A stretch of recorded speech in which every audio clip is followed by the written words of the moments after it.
ஞானானந்தமயம் தேவம் நிர்மலஸ்படிகாகிருதியும் ஆதாரம் சர்வ வித்யானாம் ஹயக்ரீவம் பாஸ்மகே. நமஸ்காரம். நேயர்கள் அனைவருக்கும் அஸ்ட்ரோ KS ஐயங்காரின் பணிவான நமஸ்காரங்கள். மாத பலன், தை மாதம் சோபகிருது வருஷத்தின் பலன்களை இப்போ பார்க்கலாம். 15/1/2024 12/2/2024 வரை உண்டான நாட்களுக்கு தை மாதம் வருது. சோபகிருது வருஷத்தில் முதல்ல இந்த தை மாதத்தின் கோல்சாரம் என்ன அப்படின்றத பார்ப்போம். அதற்கு பிறகு இந்த தை மாதத்தில் வரக்கூடிய விசேஷ நாட்கள் என்னென்ன அப்படின்றத பார்க்கலாம். அதற்கு பிறகு ஒரு ராசிக்கான பலன்கள் என்ன, பரிகாரங்கள் என்ன, அது தவிர சந்திராஷ்டம நாட்கள் என்ன அப்படின்றத பார்ப்போம். முதல்ல இந்த மாதம், தை மாதம் அப்படின்றது உத்தராயண புண்ணிய காலம். உத்தராயணத்தின் முதல் மாதம் அப்படின்னு சொல்லக்கூடியது. ஏன்னா மார்கழி மாதம் தட்சிணாயனத்தின் கடைசி மாதம். இது உத்தராயணம்னா சூரியன் வடக்கு பக்கம் போக ஆரம்பிக்கிறார். அதனால் உத்தராயணம் ஆரம்பிக்கிறது. தேவர்களுக்கு பொழுது, அதாவது பகல் பொழுதாக கருதப்படுகிறது. அதனால் தை மாதம் அப்படின்னு பார்க்கும்பொழுது காலபுருஷ தத்துவத்தின் முதல் ராசியான மேஷத்தில் குரு பகவானும், கேது பகவான் கன்னியிலையும், சுக்கிர பகவான் விருச்சிகத்திலையும், தனுசுல செவ்வாயும் புதனும், சூரியன் மகரத்தில், அதாவது மாதங்கள் பிறக்கும் பொழுது சௌரமானம்னு சொல்லக்கூடியது. சூரியன் ஒரு ராசியிலிருந்து அடுத்த ராசிக்கு போகிறத வச்சு தான் சொல்கிறோம். அதனால் மகர மாதம் அப்படின்றதுனால தை மாதம். இந்த மாதம் மகரத்திற்கு தனுசுலேருந்து வரார். 15ஆம் தேதி அன்றைக்கி வந்துடுறார். கும்பத்தில் சனி பகவானும், மீனத்தில் ராகு பகவானும் இருக்கா. இது இந்த மாதத்தினுடைய ஆரம்பத்தின் கோல்சாரம். இந்த மாதத்தில் பார்த்தேனால் செவ்வாய் பகவான், அதாவது மாத கிரகங்கள்னு சொல்லக்கூடிய சுக்கிரன், புதன், செவ்வாய், இந்த 3 கிரகங்களும் மாறுறான். சுக்கிர பகவான் 19/1/2024 அன்றைக்கி விருச்சிகத்திலிருந்து தனுசுக்கு போகிறார். புத பகவான் 27/1/2024 அன்றைக்கி தனுசுலிருந்து மகரத்திற்கும், 4/2/2024 அன்றைக்கி செவ்வாய் பகவான் தனுசுலிருந்து மகரத்திற்கும் போகிறான். இது இந்த பெயர்ச்சிகள் நடக்கிறது. இதை தவிர பார்த்தேனால் இந்த பெயர்ச்சிகளை வச்சும் இந்த மாதம் என்னென்ன பலன் வருது, வருஷ கிரகங்களை வச்சும் இந்த மாத கிரகங்களையும் வச்சும் என்ன பலன்கள் வருது அப்படின்றத பார்க்கலாம். இந்த மாதத்தில் வரக்கூடிய சுப நாட்கள் அப்படின்னா 15ஆம் தேதி அன்றைக்கே தைப்பொங்கல். தைப்பொங்கல் பொங்கப்பானை வைக்கக்கூடிய நேரம்னு பார்த்தேன்னா காத்தால 6:30லேருந்து 7:30. அதாவது 6:30லேருந்து 7:30 சந்திரஹோரம் வரும். திங்கக்கிழமை வர்றதுனால சந்திரஹோரம் வரும். அது சுபமாக இருக்கும். ஏன்னா பஞ்சமி திதியும் வந்துடுறது. காத்தால ஒரு 7-8 நாழிகைக்கு தான் சதுர்த்தி திதியாக இருக்குது. சதுர்த்தியாக இருந்தாலும் நல்லதே, கவலைப்பட தேவையில்லை. இந்த இதில் சதய நட்சத்திரம் வருது. அதை தவிர மத்தியானமாக இது பண்ணணும் அப்படின்னா 11:30லேருந்து 12:30 சுக்கிரனுடைய ஓரை இருக்குது. கார்த்தால 9:00லேருந்து 9:30 குருவினுடைய ஓரை இருக்குது. இந்த 3 ஓரைகளையும் பயன்படுத்தி பண்ணுறது ரொம்பவும், பொங்கப்பானை வைக்கிறது ரொம்பவும் விசேஷம். சரி, 16ஆம் தேதி பார்த்தேனால் மாட்டுப்பொங்கல், காணும் பொங்கல் சொல்லுவாள். அதை தவிர 17ஆம் தேதி உழவர் தினம். அதற்கு பிறகு பார்த்தேனால் 25ஆம் தேதி அன்றைக்கி தைப்பூச திருநாள், அதாவது முருகனுக்கு ரொம்பவும் விசேஷம். 25ஆம் தேதி. 26ஆம் தேதி பார்த்தேனால் வாஸ்து நாள். வாஸ்து நாள் அப்படின்றது வாஸ்து புருஷன் கண் விழிக்கும் நாள் அப்படின்னு சொல்லக்கூடியது. இந்த நாளில் பார்த்தேனால் எந்த கிரக பிரவேசமோ, புதுசாக வீடு மனை கோல் போடுறதோ, அதை தவிர வீட்டுக்கு அட்வான்ஸ் கொடுக்கறது, இந்த மாதிரியான விஷயங்கள் பண்ணால் அது எந்த நேரத்தில் பண்ணலான்னா கார்த்தால் 9:52லிருந்து ஒரு 1.5 மணி நேரம் அப்படின்னு சொல்லக்கூடியது 11:30-32 நிமிஷம். அதாவது 10 மணிலேருந்து 11:30 மணி வரலும் வச்சுக்கோங்களேன். இதில் ஒரு இதுவும் 18 நிமிஷமாக 5ஆக பிரிக்கிறோம். அதில் முதல்ல தூங்கி எழுந்து முகம் கழுவி அதை இது பண்ணுறார். அதுக்கப்புறம் குளிக்கிறார். அதற்கு பிறகு பூஜை செய்யும் நேரம், அதற்கு பிறகு போஜனம் செய்யும் நேரம், தாம்பூலம் தரிக்கும் நேரம். இந்த கடைசி 18 நிமிஷம், அதாவது 36 நிமிடங்கள் இருக்குது இல்லையா, அதாவது 11:30 மணிக்கு முன்னாடி ஒரு 36 நிமிஷம், அதாவது 11:22க்கு முடியும். 11:22க்கு முன்னாடி ஒரு 36 நிமிஷம் 10:45லேருந்து வச்சுக்கோங்களேன். இந்த காலகட்டம் பெரிய ஏற்றமான காலகட்டம். ஏன்னா இந்த காலகட்டத்தில் அவர் போஜனம் செய்கிறதும் அதற்கு பிறகு தாம்பூலம் தரிக்கக்கூடிய நேரமாக இருக்கிறதுனால இந்த நேரத்தில் அந்த இது அடிக்கால் போடுறது, அதை தவிர வந்து வாசக்கால் ஊன்றது, புதுசாக வீடு மனை கட்டுறதுக்கு ஆரம்பிக்கிறது, இது எல்லாம் வந்து பெரிய ஏற்றத்தையும் மாற்றத்தையும் கொடுக்கும். இந்த வாஸ்து நாளில் எந்த வித தோஷமும் கிடையாது. ராகுகாலம், யமகண்டம், குளிகம், நட்சத்திர பேதம் எதுவுமே கிடையாது. அந்த வாஸ்து புருஷன் கண்விழிக்கும் நாளில் வந்து இது எல்லாத்தையும் எடுத்து பண்ணுறது நல்லது. எல்லா ரியல் எஸ்டேட்காராலும் இந்த இடத்துல டயத்தில் பண்ணுவாள். அது தவிர 30ஆம் தேதி என்றைக்கு பார்த்தேன்னா இந்த இதில் திருவையாறில் வந்து தியாக பிரம்ம உற்சவம் நடக்க ஆரம்பிக்கிறது. 31ஆம் தேதி வந்து தை ஹஸ்தம், கூரத்தாழ்வான் திருநட்சத்திரம் அன்றைக்கி தை ஹஸ்தம், பெரிய ஏற்றம். அன்னியிலேருந்து தான் வந்து எல்லா ராத்திரியும் வந்து நான் பிரபந்தங்கள் சொல்ல ஆரம்பிப்பா திருப்பியும். அதாவது கார்த்திகையிலேருந்து தை ஹஸ்தம் வரலும் வந்து சொல்கிறது கிடையாது, கோவிலில் மட்டும்தான் சொல்கிறது. இந்த தை ஹஸ்தத்துலேருந்து வந்து ஆரம்பிச்சிருவா, ஆற்றுல வந்து பிரபந்தங்கள் சேவிக்கிறதுக்கு ஆரம்பிப்பா.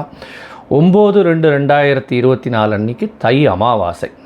இது வந்து ஒரு பெரிய ஏற்றமான விஷயம். ஏன்னா தை அமாவாசை பித்ருக்களுக்கு கொடுக்க வேண்டிய கர்மாக்களை செய்ய வேண்டியது, பெற்றோர்கள் இல்லாதவர்கள் செய்ய வேண்டிய கர்மா. பொதுவாகவே பார்த்தாலேனால் 3 அமாவாசைகள் ரொம்பவும் முக்கியமானது. எல்லா அமாவாசையும் ரொம்பவும் முக்கியம், அதில் 3 அமாவாசைகள் ரொம்பவும் முக்கியம். அதாவது ஆடி அமாவாசை, புரட்டாசி அமாவாசை, தை அமாவாசை, இந்த 3 ரொம்பவும் முக்கியம்.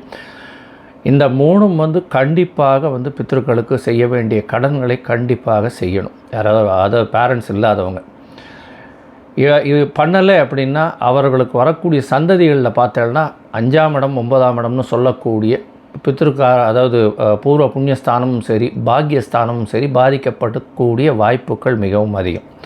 அதன் மூலியமாக வீட்டில் வந்து சில பிரச்சனைகள் தேவையில்லாமல் வந்து திருமணம் ஆகாமல் இருக்கிறது, இந்த மாதிரியான பிரச்சனைகள்லாம் கொஞ்சம் திருமணம் ஆகாமல் இருக்கிறது, எர்லியாக வந்து டெத்து வர்றது, தேவையற்ற நிகழ்ச்சிகள்லாம் வந்து அசுபங்கள் கொஞ்சம் அதிகமாக நடக்கக்கூடிய வாய்ப்புகள் நிச்சயம் உண்டு. அதனால் அதை தவிர்க்கிறதுக்கு இதை பண்ணுறது ரொம்பவும் நல்லது. சரி, இந்த மாதத்தில் பார்த்தீங்கன்னா தை மாதத்தில் எல்லாம் ஒரு ராசியாக எப்படி இருக்குது அப்படின்றத பார்க்கலாம். அதற்கு முன்னாடி என்னுடைய மொபைல் நம்பர் கீழே ஸ்க்ராலிங்கில் போயின்னு இருக்குது. உங்களுக்கு அஸ்ட்ராலாஜிக்கல் கன்சல்ட் தேவைப்பட்டதுன்னா எனக்கு ஃபோன் பண்ணுங்க. நான் உங்களுக்கு உங்களுடைய date, time, place of birth அது எல்லாத்தையும் பார்த்துட்டு ஒரு சந்தி இருக்கா, அதாவது ஒரு ராசிக்கும் அடுத்த ராசிக்கும் நடுவில் இருக்கா, இல்லை ஒரு நட்சத்திரத்திலே எந்த பாதத்தில் இருக்குது, பாத சந்தியா, நட்சத்திர சந்தியா, இல்லைன்னா லக்ன சந்தியா, இது எல்லாத்தையும் பார்த்துட்டு இன்றைய கோல்சார பிரகாரம் எப்படி இருக்குன்றதை பார்த்துட்டு அதற்கு பிறகு உங்களுடைய தசா புக்தி எந்த அளவுக்கு பெட்டராக இருக்குது, அதற்குண்டான எளிய பரிகாரங்கள் என்னென்ன செய்யலாம் அப்படின்றத வந்து சொல்கிறேன். நான் இதற்குண்டான கட்டணம் என்னன்றதையும் நான் சொல்லிவிடுறேன். சரியா? இப்போது ஒரு ராசியாக இந்த தை மாதம், அதாவது 15/1/2024 முதல் 12/2/2024 வரை இருக்கக்கூடிய நாட்களுக்கு என்னென்ன பலன்கள் அப்படின்னு மேஷம் முதல் மீனம் வரை பார்க்கலாம். தனுசு, மூலம், பூராடம், உத்திராடம், இந்த 3 நட்சத்திரம் 9 பாதங்களை கொண்ட ராசி. ராசியின் அதிபதி அப்படின்னு சொல்லக்கூடியவர் வந்து குரு பகவான். ராசிக்கு 5ஆம் இடத்துல இருக்கிறது பெரிய விசேஷம். உங்களுடைய ராசிக்கு பார்த்தாலேனால் 9ஆம் அதிபதி 2ஆம் இடத்துலையும், ராசிநாதன் 5ஆம் இடத்துலையும், 5ஆம் அதிபதி உங்களுடைய ராசியிலையும் பரிவர்த்தனை யோகம் இருக்கிறது ரொம்பவும் பெரிய விசேஷத்தில் இருக்குது. 1, 5 ரொம்ப, அதாவது பரிவர்த்தனை யோகம் மாதிரி இருக்கிறது வந்து பெரிய ஏற்றத்தை கொடுக்கும். உடல் நலத்தில் நல்ல ஒரு ஏற்றம், நினைத்த காரியங்கள் அனைத்தும் வெற்றியாகக்கூடிய வாய்ப்புகள் உண்டு. பேச்சில் சற்று கவனமாக இருக்கணும். ஏன்னா சூரிய பகவான் கொஞ்சம் கடும் பேச்சுக்கள் பேசக்கூடிய வாய்ப்புகள் நிச்சயமாக உண்டு. பணவரவிற்கு பஞ்சம் இருக்காது. உங்களுடைய ராசிக்கு 9ஆம் இடத்தையும் வந்து குரு பார்த்துடுறதுனால நல்ல ஒரு ஏற்றம் கிடைக்கக்கூடிய காலகட்டம். திடீர் லக்கு வரக்கூடிய, ஃபேவர் வரக்கூடிய மாதமாக இந்த மாதம் அமைய போகிறது. அதாவது உங்களுக்கு எதை தொட்டாலும் வெற்றி நிச்சயமாக இருக்கக்கூடிய காலகட்டமாக இருக்கும். வெளியூர் வெளிநாடு பார்த்து கொண்டிருப்பவர்கள், அதாவது போஸ்ட் கிராஜுவேஷனுக்கு பார்த்து கொண்டிருப்பவர்களுக்கு நல்ல ஒரு ஏற்றமான காலமாக இந்த மாதம் அமைய போகிறது. உங்களுடைய ராசிக்கு பார்த்தலையானால் ராசியிலேயே செவ்வாயும் ராசியிலேயே புத பகவானும் இருக்கா. இந்த மாதத்தில் உங்களுடைய ராசிக்கு 10ஆம் அதிபதினு சொல்கிறவரும் இருக்கார், 7ஆம் அதிபதியும் சொல்கிறவர் இருக்கார். 5, 7 சம்மந்தப்பட்டு குருவினால் பார்க்கப்படுறது. அதாவது கல்யாணத்துக்கு பார்த்துட்டு இருக்கவா, அதுவும் வந்து காதல் திருமணத்துக்கு பார்த்துட்டு இருக்கவா, பெற்றோர்களுடைய சம்மதத்தோடு காதல் திருமணம் நடக்கக்கூடிய வாய்ப்புகள் நிச்சயமாக இருக்குது. ஏன்னா 5, 7 சம்பந்தம் குருவினுடைய பார்வை இருக்கிறதுனால நல்ல ஒரு ஏற்றம் கிடைக்கக்கூடும். சுக்கிரனும் வந்து 19ஆம் தேதியிலேருந்து வந்துடுறார். 19/1 பார்த்தோம்னா சுக்கிரனும் வந்து உங்களுடைய ராசியிலேயே வந்து உட்காரதுனால, அதாவது களத்திர காரகன்னு சொல்லக்கூடிய சுக்கிரனும் களத்திர ஸ்தானாதிபதியும் சேர்ந்திருக்கார். அது தவிர குருவின் பார்வையும் இருக்குது. அதனால் திருமணத்திற்கு 120% வாய்ப்புகள் நிச்சயமாக உண்டு. 100க்கு 120% வாய்ப்புகள் நிச்சயமாக உண்டு. திருமணத்திற்கு பார்த்து கொண்டிருப்பவர்களுக்கு கண்டிப்பாக திருமணம் நிறைவேறும். இதை தவிர காதலித்து திருமணத்திற்கு பார்த்து கொண்டிருப்பவர்கள் பெற்றோர்களுடைய சம்மதத்துடன் ஆகக்கூடிய வாய்ப்புகள் நிச்சயமாக உண்டு. இந்த மாதம் பார்த்தேனால் பொதுவாக மாத கிரகங்கள்னு சொல்லக்கூடிய சுக்கிரன், சூரியன், செவ்வாய் மற்றும் புதன், இந்த 4 கிரகங்களை பற்றி பார்ப்போம். 4 கிரகங்களை பற்றி பார்க்கும்பொழுது சூரிய பகவான் உங்களுடைய ராசிக்கு 9ஆம் அதிபதி 2ஆம் இடத்துல இருக்கிறதுனால தந்தையின் மூலியமாக பொருள் வரவு நல்லபடியாக இருக்கும். குடும்பத்தில் நல்ல ஒரு ஏற்றம் இருக்கக்கூடிய காலகட்டமாக இருக்குது. குடும்பத்தில் அந்யோன்யம் இருக்கக்கூடிய காலகட்டமாக இருக்கும். எல்லாரோடையும் சேர்ந்து கணவன் மனைவியிடையே நல்ல ஒரு அந்யோன்யம் இருக்கக்கூடிய காலகட்டம். சுக்கிர பகவான் உங்களுடைய ராசியிலிருந்து குரு பகவானால் பார்க்கப்படுறதுனால நல்ல ஒரு ஏற்றம் கிடைக்கக்கூடிய காலகட்டமாக இருக்குது. உங்களுடைய ராசிக்கு பார்த்தாலேனால் இந்த மாதம் மொத்தம், அதாவது தை மாதம் மொத்தமே கிட்டத்தட்ட, அதாவது 4/2/2024 வரலும் பார்த்தோம்னா செவ்வாய் பகவான் உங்களுடைய ராசியிலேயே இருந்துள்ளார். அதனால் பரிவர்த்தனை யோகம் ரொம்ப அபரிமிதமாக இருக்கிறதுனால இந்த ரியல் எஸ்டேட் துறையில் இருக்கிறவா, அதை தவிர இந்த அக்கௌண்டிங், சாப்பு, இந்த மாதிரியான அக்கௌண்டிங்கில் இருக்கிறவா, கோல்ட் ஸ்மித்து, பொற்கொள்ளர்கள், அதை தவிர பேங்க்கில் ஒர்க் பண்ணுறவா, பொன் நகைகள் விற்கிறவா, இவாளுக்கெல்லாம் பெரிய ஏற்றமாக இருக்கும். கோல்டு ஸ்மித்துக்கு பெரிய ஏற்றம் கிடைக்கக்கூடிய காலகட்டமாக இருக்குது. இந்த மாதத்தில் பார்த்தேனால் சுக்கிரனும் உங்களுடைய ராசியில் வர்றதுனால வைர வியாபாரிகளுக்கு பெரிய ஏற்றம் கிடைக்கக்கூடிய காலகட்டம். வைரம் விலையேறக்கூடிய வாய்ப்புகள் நிச்சயமாக உண்டு. உங்களுடைய ராசிக்கு பார்த்தலையானால் உடல்நிலையில் நல்ல ஒரு ஏற்றம் இருக்கும். இளைய சகோதரம் மூலியமாக நல்ல ஒரு ஏற்றம் கிடைக்கக்கூடிய காலகட்டம். 3ஆம் அதிபதி 3ஆம் இடத்தில் ஆட்சி பெற்று இருக்கிறதுனால எல்லா விதமான முயற்சிகளும் உங்களுக்கு வெற்றி பெறக்கூடிய வாய்ப்புகள் நிச்சயமாக உண்டு. படிக்கக்கூடிய மாணவர்கள் சற்று கவனத்தோடு படிக்கிறது நல்லது. 4ஆம் இடத்துல ராகு பகவான் இருக்கிறதுனால சற்று, அதாவது ஓவர் கான்ஃபிடென்ஸ் அப்படின்னு சொல்லக்கூடிய, நம்மளால் எல்லாமே முடியும் அப்படின்னு நினைக்கக்கூடிய அளவிற்கு இருக்கக்கூடிய வாய்ப்புகள் நிச்சயமாக உண்டு.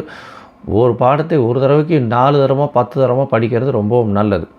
இதை தவிர பார்த்தாலேனால் 5ஆம் இடத்தில் இருக்கக்கூடிய குரு பகவான் குழந்தை பிராப்தி நிச்சயமாக கொடுப்பார். அதாவது இதுவரையிலும் குழந்தை இல்லாதவர்கள், குழந்தைக்கு பார்த்து கொண்டிருப்பவர்கள் கண்டிப்பாக குழந்தை பிராப்தி ஏற்படக்கூடிய வாய்ப்புகள் உண்டு. உங்களுடைய ராசிக்கு 10ஆம் இடத்துல கேது பகவான் இருக்கார். அதனால் புதிய தொழில் அமையக்கூடிய வாய்ப்புகள் உண்டு. புதிய தொழிலில் வேற்று மதத்தினர், வேற்று ஜாதியினர் இவர்கள்லாம் வரக்கூடிய வாய்ப்புகள் உண்டு. வெளிநாடு போகக்கூடிய பாக்கியம் நிச்சயமாக உண்டு. ஏன்னா 12ஆம் அதிபதியும் ராசியிலிருந்து குருவின் பார்வையில் இருக்கிறதுனால நல்ல ஒரு ஏற்றம் கிடைக்கக்கூடிய காலகட்டமாக இருக்குது.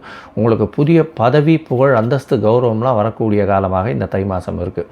மொத்தத்தில் இந்த தை மாதம் பார்த்தோன்னா பெரிய ஏற்றமான மாதமாக, பெரிய பொன்னான மாதமாக அமையப்போகுது. இருந்தாலும் உங்களுடைய முயற்சி எல்லாம் வெற்றி அடையக்கூடிய காலகட்டம். சில நாட்கள் இந்த முயற்சியை தள்ளி போகிறது ரொம்பவும் நல்லது அப்படின்றத சொல்கிறோம்.